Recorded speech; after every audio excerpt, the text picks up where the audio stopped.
Hello everyone. In the last class we have discussed about the specific conductance. So today now we are going to discuss the another type of conductance, equivalent conductance. This is the topic of BSc second year physical chemistry, and in the last class we have discussed the conductance, what is conductance and the types of conductance. Conductances are of three types: specific conductance, equivalent conductance and molar conductance. Specific conductance is discussed already. Now we are going to see equivalent conductance. So what is equivalent conductance?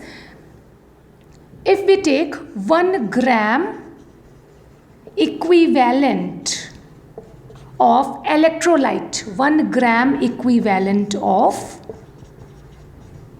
electrolyte, this is electrolyte, so it will ionize to give positive ions and negative ions. तो हम लोग क्या लिख सकते हैं? cations plus anions. तो the conducting power of all the cations and anions produced by the dissociation of 1 gram equivalent of electrolyte is called equivalent conductance. पिछले turn पे हम लोग बहुत कायदे से कंडक्टेंस को समझ चुके हैं. इक्विवेलेंट कंडक्टेंस क्या होती है? कंडक्टेंस का मतलब आप लोग समझ रहे हैं, कंडक्टिंग पावर, कंडक्टेंस. अगर हम लोग इक्विवेलेंट का मतलब कंपाउंड जो ले रहे हैं, जिसकी कंडक्टेंस नापनी है, उसका अमाउंट फिक्स होना चाहिए. वो कितना होना चाहिए? 1 gram equivalent. 1 gram equivalent compound ले लें. अब बस उसको टूटने दीजिए. जब वो टूट जाएगा आयंस में, तो टोटल कैटायन जो कंडक्टिंग पावर दिखा रहा है, एनायन जो कंडक्टिंग पावर, उनको ऐड कर दें, तो टोटल जो भी कंडक्शन आया उसी को बोलते हैं इक्विवेलेंट कंडक्टेंस. तो हम लोग इसको कैसे डिफाइन कर सकते हैं? The conducting power of all the ions produced by dissociation of 1 gram equivalent of electrolyte. 1 gram equivalent of compound या कुछ भी electrolyte. ठीक, तो this is equivalent conductance. Now what is the formula of equivalent conductance? तो the formula of equivalent conductance is shown by this sign. Equivalent conductance equals to K into V. K is the specific conductance. K is the specific conductance which we have seen in the last term, and V is the volume of solution containing 1 gram equivalent of electrolyte. मतलब जिस liquid में हमने उसको dissolve किया है 1 gram equivalent को, वो solution हो गया. सॉल्यूट को डिज़ोल्व करने के बाद उस सॉल्यूशन का वॉल्यूम हमको चाहिए और स्पेसिफिक कंडक्टेंस चाहिए. ये दोनों टर्म हमें पता हो, तो by the multiplying these 2 terms we can determine equivalent conductance. So this is the definition of equivalent conductance. This is the formula of equivalent conductance. Now what is the unit of equivalent conductance? अच्छा हाँ, एक चीज़ और, one more formula, K into V is written here, so we can write in other way also. इसको rough कर रही हूँ. Eight the place of V हम लोगों ने टर्म कौन सा यूज़ किया है? 1 ग्राम इक्विवेलेंट. अगर आप लोगों ने देखा हो तो ये ग्राम इक्विवेलेंट वर्ड कहाँ यूज़ होता है? नॉर्मेलिटी में. तो if we want we can write normality at the place of volume. देखिए, what is the formula of normality? Normality is gram equivalent per litre. तो gram equivalent upon volume in litre, ये होता है formula. But in the lab we do not use litre, we use millilitre. तो अगर ये ml में है तो हमें तो फॉर्मूले में लीटर चाहिए, ग्राम इक्विवेलेंट पर लीटर. तो we will change this ml into litre. क्या कर देंगे? ml में है तो हम इसको 1000 से डिवाइड कर देंगे, तो into 1000. This is the formula of normality. आप लोग ये फॉर्मूला पढ़ चुके हैं पहले. Okay, normality means gram equivalent per litre, volume in litre. If volume is given in ml, we have divided it by 1000 to 1000 ऊपर चला गया. This is the formula of normality. Now here gram equivalent की value क्या है? 1 gram equivalent. So put 1 at the place of gram equivalent. तो क्या हो गया हमारा formula? n equals to 1000 upon v in ml. तो at the place of v हम लोग अगर v का फॉर्मूला देखें तो 1000 अपॉन n. तो यहाँ पर v जो था वही ml में ही था, ये वाला ml में था. तो अब यहाँ पर v की प्लेस में हम लोग क्या रख सकते हैं? 1000 अपॉन n. ना what is the formula? Equivalent conductance equals to k into 1000 upon n. तो एक फॉर्मूला हमारा क्या था? Equivalent conductance equals to k into v. ये v क्या है? वही v है जिसमें 1 ग्राम इक्विवेलेंट इलेक्ट्रोलाइट डिजॉल्व है. सेकेंड फॉर्मूला क्या हो गया? More important is the second one. Second one is the more important, वो ज़्यादा इंपॉर्टेंट है हमारा फॉर्मूला. क्या लिखा है आपके सामने? और ये देखिए, ये जो मैंने लिखा मैं ऊपर लिख दे रही हूँ, v equals to 1000 upon n. एक बार फिर से देख लीजिए इसको. हम लोगों ने सबसे पहले normal k into V, this is the formula, we have to learn this. k into V. Now at the place of v हम लोगों ने क्या चेंज किया? हम लोगों ने नॉर्मेलिटी का फॉर्मूला लिख दिया. ग्राम इक्विवेलेंट्स पर लीटर, अगर ml में है लीटर में चेंज कर लिया. 1000 से डिवाइड करके 1000 ऊपर चला गया. ग्राम इक्विवेलेंट की जगह 1 रख दिया क्योंकि हमारी डेफिनेशन में 1 है, 1 रख दिया. तो नॉर्मेलिटी का क्या फॉर्मूला हो गया? 1000 अपॉन v. अब v को इधर ले जाएं, n को नीचे, तो v की जगह पे क्या आ जाएगा?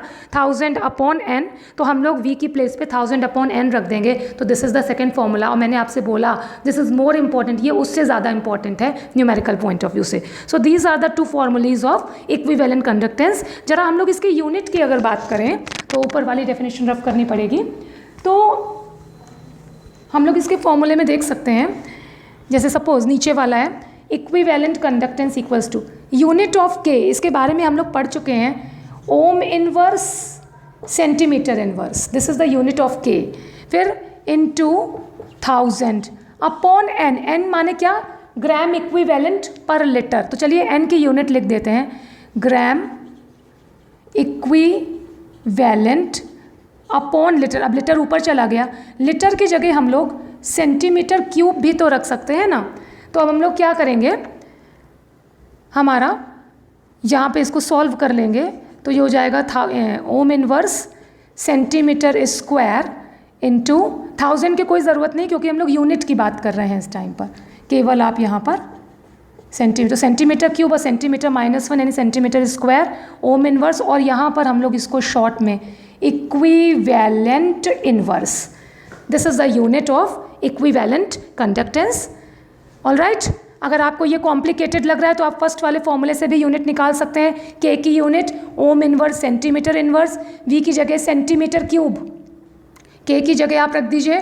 मैं सेकंड वाले फॉर्मूले से भी बता दूं आपको, के की जगह रखिए ओम इनवर्स सेंटीमीटर इनवर्स और वी की जगह रखिए सेंटीमीटर क्यूब. अब बस 3 और ये मल्टीप्लिकेशन है तो पावर्स को वो कर दीजिए, सॉल्व कर लीजिए. तो ये हो जाएगा सेंटीमीटर स्क्वायर. अब वही नॉर्मेलिटी है इसमें तो अपॉन आपको इक्विवेलेंट ये ज़रूर लिखना पड़ेगा बस. तो हमारी क्या यूनिट आ गई? ओम इनवर्स सेंटीमीटर इनवर्स, हमारी ये ऊपर वाली इक्विवेलेंट इनवर्स. ओम inverse centimetre square equivalent inverse. Ohm inverse के प्लेस पर हम लोग और भी कुछ रख सकते हैं अगर आप लोगों को याद हो. ओम इनवर्स की जगह हम लोग साइमन भी रख सकते हैं. तो Simon centimetre square equivalent inverse. This is the equivalent conductance. Equivalent conductance के बाद नेक्स्ट टाइप की कंडक्टेंस जो होती है वो होती है मोलर कंडक्टेंस. बहुत ही सिंपल था हमारा इक्विवेलेंट कंडक्टेंस. डेफिनेशन क्या थी? The conducting power of all the ions produced by the ionization of 1 gram equivalent of electrolyte. बस वो डेफिनेशन हो गई थी. एक फॉर्मूला ये था. फिर v की प्लेस पे 1000 अपॉन n रखकर हमने दूसरा फॉर्मूला निकाल दिया था. उसके बाद इसकी यूनिट निकालनी है. हम k की यूनिट रख दें, n की यूनिट रख लें, हमें इक्विवेलेंट कंडक्टेंस की यूनिट मिल जाएगी जो कि ये लिखी हुई है. इसके बाद हम लोग नेक्स्ट टाइप की कंडक्टेंस की बात करेंगे विच इज़ मोलर कंडक्टेंस. बहुत ही simple. The next type is molar conductance. What is molar conductance? बिल्कुल सिमिलर टू इक्विवेलेंट कंडक्टेंस, इसमें हम कितना सब्सटेंस लेंगे 1 मोल, उसमें 1 ग्राम इक्विवेलेंट ले रहे थे, इसमें 1 मोल लेंगे, तो 1 ग्राम मोल सब्सटेंस हमने, सब्सटेंस वही इलेक्ट्रोलाइट, आयनिक सब्सटेंस है ना, इलेक्ट्रोलाइट, बस उसको टूटने दीजिए, आयनाइज होने दीजिए, उसमें भी positive ions plus negative ions बनेंगे, तो conducting power of all the ions हम लोग ऐसे लिख सकते हैं, कैटायंस प्लस एनायंस, है ना, conducting power of all the ions produced by the dissociation of 1 gram mole of the electrolyte is called the molar conductance. एक बार इमेजिन कर लीजिएगा, हम लोगों ने 1 मोल सब्सटेंस लिया है, बस उसकी जो भी कंडक्टेंस है 1 मोल, 2 मोल नहीं करना है, 1 मोल, उसकी जो भी कंडक्टेंस है उसी को मोलर कंडक्टेंस कहते हैं। अगर 1 ग्राम इक्विवेलेंट ले लेते हैं, उसकी जो कंडक्टेंस होती है उसको इक्विवेलेंट कंडक्टेंस बोलते हैं, 1 मोल ले रहे हैं तो उसकी जो कंडक्टेंस है उसको मोलर कंडक्टेंस। तो इसकी डेफिनेशन हम लोग क्या लिख सकते हैं, the conducting power of all the ions, the conducting power of all the ions produced by the dissociation of 1 gram mole of the substance, okay, is called its molar conductance। Very simple definition, बिल्कुल equivalent conductance की जगह तरह इसका formula, इसको भी इसी symbol से represent करते हैं, मोलर कंडक्टेंस बस m लगा देते हैं, इक्वल्स टू वही, बिल्कुल वही K × V। ये क्या है, volume of solution containing 1 gram mole of the substance, K is the specific conductance, और अब V की प्लेस पर हम लोग वैसे ही यहाँ पे बार बार मोल की बात हो रही है। मोल की बात कब होती है, मोलैरिटी में होती है। तो if we write the formula of molarity, molarity is moles per litre, moles per litre, volume in litre. If ml is given तो हम लोग उसको 1000 से डिवाइड कर देते हैं तो 1000 ऊपर आ जाता है, तो ये this is the formula of molarity. अब इन दिस केस मोल कितना है 1, तो मोल की जगह अगर हम 1 रख दें तो मोलैरिटी की जगह फॉर्मूला क्या हो जाएगा, 1000/V, है ना। तो बस अब V का जो फॉर्मूला हम लोग निकालेंगे तो V = 1000/m, तो V की प्लेस पे हम लोग 1000/m लिख देंगे, और हमारा जो फॉर्मूला आ जाएगा नेक्स्ट वो क्या हो जाएगा, मोलर कंडक्टेंस = K × 1000/m।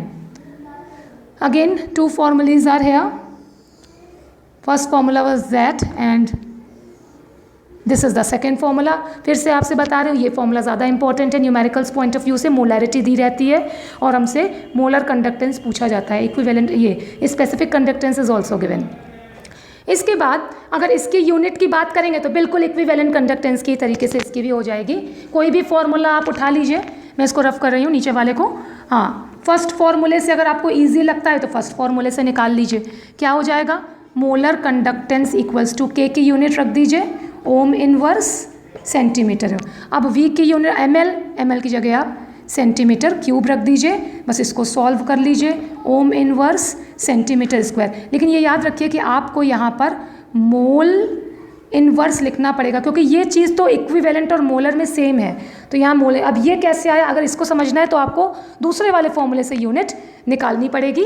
तो यहाँ पर हम लोग, अगर आप दूसरे वाले उसमें देखेंगे, देखिए K की रख दीजिए ओम इनवर्स सेंटीमीटर इनवर्स, और 1000 ये वॉल्यूम की जगह पर आया है, या ऐसे मोलैरिटी का क्या होता है, मोल्स पर लीटर।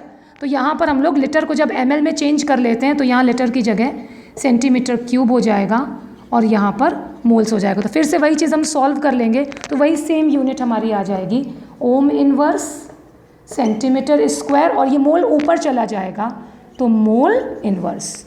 तो मोल इनवर्स अगर आपको इस वाले फॉर्मूले से समझ में नहीं आता तो आप इस वाले फॉर्मूले से समझ सकते हैं। So this is the unit of molar conductance. Ohm inverse की प्लेस पे हम लोग साइमन भी रख सकते हैं, siemens centimetre square mole inverse. So these are the 2 conductances, equivalent conductance and molar conductance. उसके बाद ज़रा हम लोग बात करेंगे फैक्टर्स अफेक्टिंग द कंडक्टेंसेज, ठीक है। फैक्टर्स अफेक्टिंग हमारे चैप्टर का next topic, factors affecting equivalent and molar conductances. Factors affecting equivalent and molar conductances. Okay, सबसे पहला फैक्टर होता है हमारा टेम्परेचर. आपसे पूछा जाए कि कंडक्टेंस आप नोट करें, आपने इलेक्ट्रोलाइट को डिसॉल्व कर दिया किसी सूटेबल लिक्विड में. अब आपसे कहा जाए कि अभी लिक्विड ठंडा है, थोड़ी देर के बाद हम थोड़ा सा गर्म कर देंगे तो कंडक्टेंस पे क्या असर पड़ेगा. तो आप कहेंगे बिल्कुल सिंपल सी बात है, जब टेम्परेचर कम है तो डिसोशिएशन कम हो रहा है, जब टूट कम रहा है यानी आयंस कम बन रहे हैं, तो यानी कि कंडक्टेंस थोड़ा है. अगर टेम्परेचर बढ़ा देंगे तो डिसोशिएशन बढ़ेगा, संग में आयंस की स्पीड भी बढ़ जाएगी. आयंस की स्पीड बढ़ जाएगी तो कंडक्टेंस भी इंक्रीज हो जाएगा. So on increasing the temperature conductance increases. ठीक. Second, nature of electrolyte. Nature of electrolyte बहुत ही सिंपल सी बात है. हमारे इलेक्ट्रोलाइट्स टू टाइप्स के होते हैं, strong electrolytes and weak electrolytes. तो स्ट्रॉन्ग और वीक में अंतर क्या है. स्ट्रॉन्ग इलेक्ट्रोलाइट्स तो वो होते हैं ना जो हमने लिया, पानी में डिसॉल्व कर दिया और तुरंत वो टूट गए इमीडिएटली. और वीक कौन से होते हैं कि हमने लिया, उनको डिसॉल्व किया, इमीडिएटली वो नहीं ब्रेक हुए, बहुत टाइम लग गया, कई दिन लग जाए, कई दिन उसमें लग जाए, बहुत धीरे धीरे धीरे धीरे.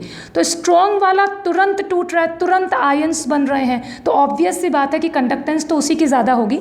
तो strong electrolytes have higher conductance. Strong electrolytes have higher conductance.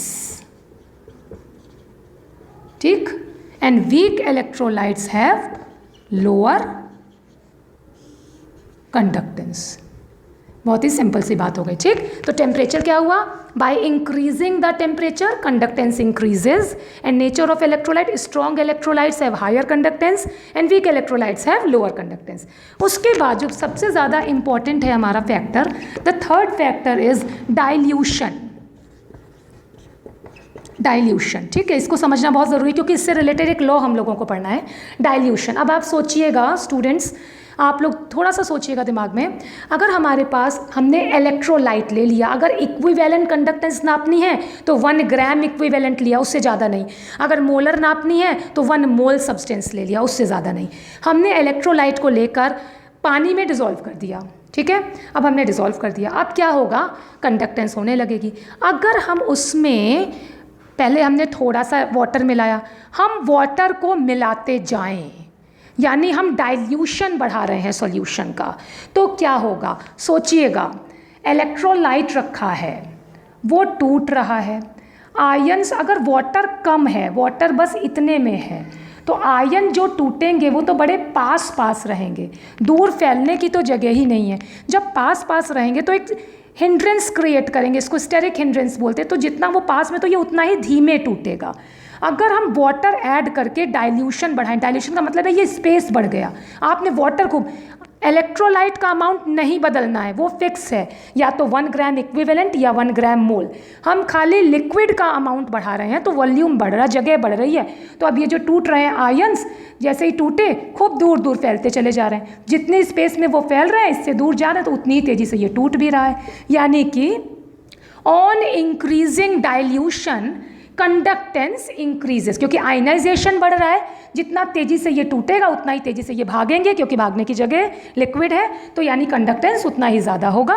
तो हम लोग क्या समझ सकते हैं कि on increasing dilution, on increasing dilution conductance increases. All right. ठीक, कंडक्टेंस इंक्रीजेस, बहुत सिंपल सी बात. तो 3 फैक्टर्स तो हम लोगों ने डिस्कस कर लिए, temperature, nature of electrolyte and dilution. अब ज़रा इसके आगे की बात कर लेते हैं, यही इसी से रिलेटेड है। हाँ, हम लोग डाइल्यूशन बढ़ाते जा रहे हैं, प्लीज़ आप इसको माइंड में इमेजिन ज़रूर कर लीजिएगा। हम वाटर का अमाउंट बढ़ाते चले जा रहे हैं और आयंस दूर तक फैलते चले जा रहे हैं और इलेक्ट्रोलाइट टूटता चला जा रहा है, यानी कंडक्टेंस बढ़ता चला जा रहा है। एक टाइम ऐसा आएगा कि वो जो इलेक्ट्रोलाइट था वो आयनाइज होते होते ख़त्म हो जाएगा, फिनिश हो जाएगा इलेक्ट्रोलाइट। अब क्या होगा, इलेक्ट्रोलाइट ही ख़त्म हो, क्योंकि उसका अमाउंट तो हम नहीं चेंज कर रहे थे। तो जब उसका वो ख़त्म हो गया, अब आप चाहे जितना भी लिक्विड बढ़ा लीजिए, अब तो कंडक्टेंस नहीं इंक्रीज़ होगी। तो इस टाइम को बोलते हैं मैक्सिमम कंडक्टेंस, और इस डाइल्यूशन को बोलते हैं इनफाइनाइट डाइल्यूशन। ठीक है, तो हम लोग क्या लिख सकते हैं, eight infinite dilution conductance is maximum।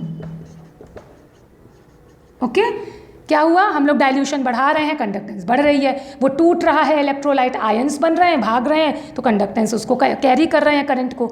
अब क्या हुआ, एक टाइम है कि इलेक्ट्रोलाइट ही खत्म हो गया, तो अब इस समय मैक्सिमम कंडक्टेंस है, इसके बाद कंडक्टेंस तो बढ़ेगी नहीं, तो इसी कंडक्टेंस, ये जो मैक्सिमम है, इस समय जो भी डाइल्यूशन है उस डाइल्यूशन को बोलते हैं infinite dilution.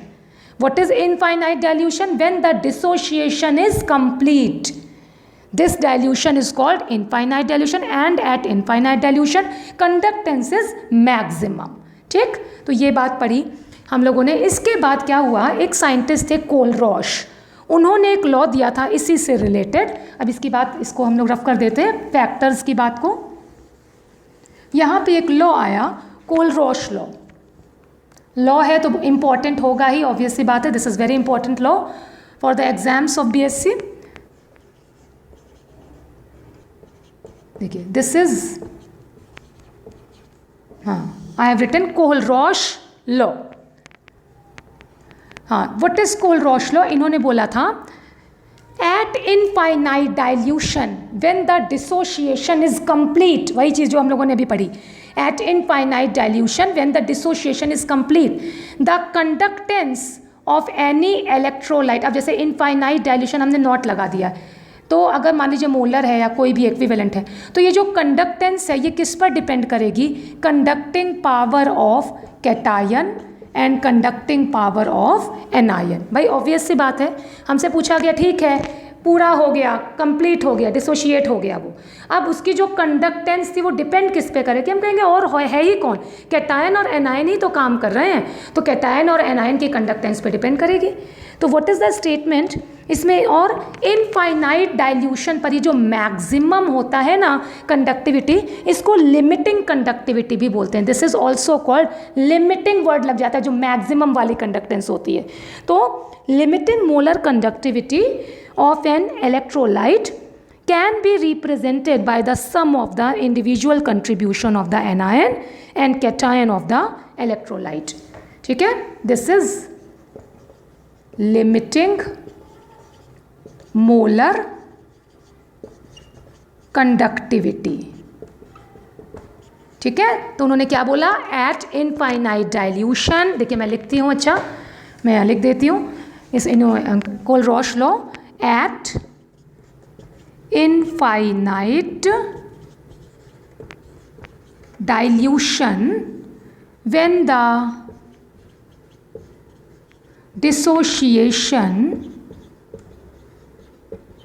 dissociation is complete, the limiting molar conductivity, the limiting molar conductivity of an electrolyte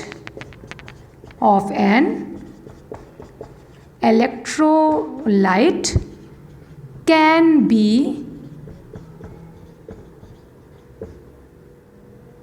be represented by the sum of the, can be represented as the sum of the individual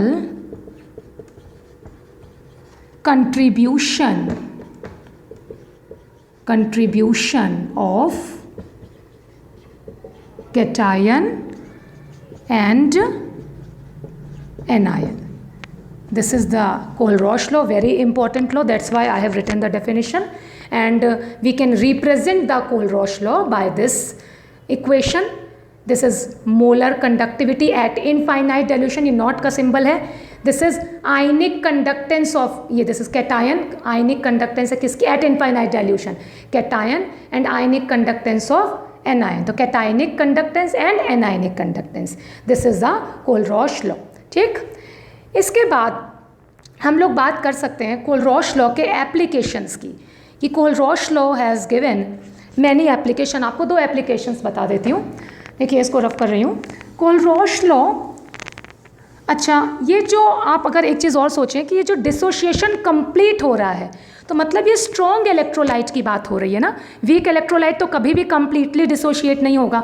तो इनका law जो था वो strong electrolytes की बात कर रहा था. लेकिन कोलरॉश लॉ की हेल्प से वीक इलेक्ट्रोलाइट्स के बारे में भी बताया जा सकता है. तो अगर हम लोग applications of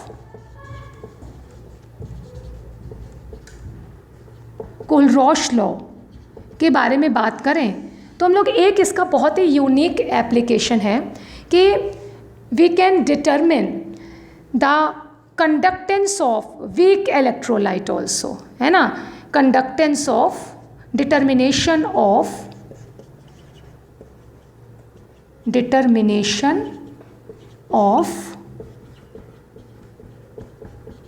conductance of weak electrolyte. कैसे? इनका लॉ तो स्ट्रॉन्ग इलेक्ट्रोलाइट के लिए, क्योंकि कंप्लीटली डिसोशिएट तो स्ट्रॉन्ग वाला होगा, वीक वाला होगा ही नहीं. तो होता क्या, जैसे सपोज फॉर एग्जाम्पल अगर हम लोगों को एसिटिक एसिड की कंडक्टेंस निकालनी, this is a weak acid, organic acid, अगर हमें निकालना है तो हमें एक इक्वेशन लिखनी पड़ेगी. देखिए हम लोग किसी तरीके से CH3COOH, जैसे अगर हम यहाँ पर NaCl ले लें प्लस CH3COOH से उसकी रिएक्शन करा दें, तो यहाँ पे क्या बन जाएगा? CH3COONA प्लस NaCl, यही बनेगा ना. पॉजिटिव जो है वो नेगेटिव के साथ रिएक्ट करेगा, नेगेटिव वाला पॉजिटिव के साथ रिएक्ट करेगा. अब इसमें बाकी सारे तो स्ट्रॉन्ग हैं, एक वीक है. तो हम कोलरॉश लॉ को की हेल्प से हम लोग कैलकुलेट करेंगे. We can not determine, we can calculate. हम लोग कैसे कैलकुलेट करेंगे? हम लोग इस इक्वेशन के थ्रू क्या लिख सकते हैं? Molar conductance of NaCl plus molar, infinite dilution की बात हो रही है, molar conductance of acetic acid equals to molar conductance of CH3COONA plus molar conductance of NaCl. Left side equals to right side. अब NaCl, CH3COONA और NaCl, these are strong. Okay, no, 1 minute. This is HCl. Sorry, this is HCl. So here, this is HCl. Okay, so acetic acid is weak but all others are strong. तो अब हम लोग क्या करें? Acetic acid को ऐसे ही रहने दें और इसको उधर ले जाएं. तो we can calculate the molar conductance of acetic acid. क्या हो जाएगा इसका formula? Equals to CH3COONA plus HCl minus, ये इधर चला जाएगा, NaCl. So I think you can understand this. हम लोग एक्सपेरिमेंट के थ्रू नहीं निकाल सकते, बिल्कुल नहीं, क्योंकि वीक है, ये जल्दी टूटेगा ही नहीं, तो कैसे कंडक्टेंस निकलेगी. तो हम लोग इसको कैलकुलेट ज़रूर कर सकते हैं. हम एक ऐसी इक्वेशन में इसको यूज़ कर लें जहाँ पे बाकी सारे तो स्ट्रॉन्ग होने चाहिए. तो हमने अब उसको लिख लिया इक्वल करके. तो बाकियों की तो हम एक्सपेरिमेंट से निकाल सकते हैं, तो सबकी वैल्यू यहाँ पे लगा दी जाएगी, रख देंगे और उसके थ्रू हम इसकी वैल्यू कैलकुलेट कर लेंगे. ठीक है. So this is the very important application of Kohlrausch law. इसके अलावा एक और एप्लीकेशन है, अगर हम लोग इसको मैं रफ कर रही हूँ. ये तो हो गया determination of conductance. Determination of degree of dissociation. We can also determination of degree of dissociation means alpha. The formula is alpha. So alpha यानी कि degree of dissociation can be calculated by using the formula alpha equals to conductance at given concentration upon conductance at infinite dilution. अगर हमको कोई भी electrolyte है उसका कोई भी जैसे n/10 सॉल्यूशन की कंडक्टेंस इतनी है और इनफाइनाइट डाइल्यूशन पे कंडक्टेंस इतनी है, दो वैल्यूज़ दे दी गई। n/10 सपोज आपको दे दिया गया कि एट n/10 कंसंट्रेशन या n/10 solution conductance equals to x, और फिर दिया गया at infinite dilution conductance equals to y। तो हम लोग अल्फा डिटरमिन अल्फा पूछ लिया गया, तो अल्फा की वैल्यू हम लोग कैसे निकाल सकते हैं, n/10 मतलब गिवन कंसंट्रेशन, तो हो जाएगा x अपॉन इनफाइनाइट डाइल्यूशन वाला y। तो अल्फा इक्वल्स टू क्या हो जाएगा, x अपॉन y। ऐसे करके हम लोग निकाल सकते हैं। ऐसे ही एक और बता दें आपको, फिर ये वाला खत्म हो जाएगा। डिटर्मिनेशन ऑफ k, ठीक है। अब जैसे डिग्री ऑफ डिसोसिएशन हो गया, अब डिटर्मिनेशन के हम लोग जानते हैं दिस इज़ इक्विलिब्रियम कांस्टेंट कहिए, चाहे सॉल्युबिलिटी कांस्टेंट कहिए, कुछ भी कहिए। तो के का जो फॉर्मूला होता है वो क्या होता है, C∝² अपॉन 1 माइनस अल्फ़ा। तो अल्फ़ा अभी हमने ऊपर निकाला था, मान लीजिए वही केस होता उसमें, जैसे पिछले वाले केस में क्या था, आपको n/10 पर कंडक्टेंस आपको दी हुई थी, कितनी दी हुई थी, सपोज x थी और इनफाइनाइट डाइल्यूशन पे कितनी थी, y थी। अब कहा गया k निकालिए हमारा, तो k क्या हो जाएगा, c क्या है, कंसंट्रेशन यानी n/10, तो n/10 की जगह हम लोग क्या रख देंगे 1/10 इंटू, अब अल्फ़ा हम वहाँ से निकाल सकते थे, अल्फ़ा इक्वल्स टू क्या था, x अपॉन y पिछले वाले फॉर्मूले में, तो अल्फ़ा की जगह x अपॉन y और कंसंट्रेशन यही जो आपको दी हुई है वो रख के हम लोग k का डिटर्मिनेशन भी कर सकते हैं, ठीक है। So these are the applications of Kohlrausch law. तो आज के लेक्चर में हम लोगों ने कंडक्टेंसेस देखी, कोलरॉश लॉ देखा और उसका एप्लीकेशन देखा। Large part is covered of electrochemistry. Okay, so now इस टॉपिक में इतना ही, फिर बाकी की क्लास में आगे का। Okay, thank you.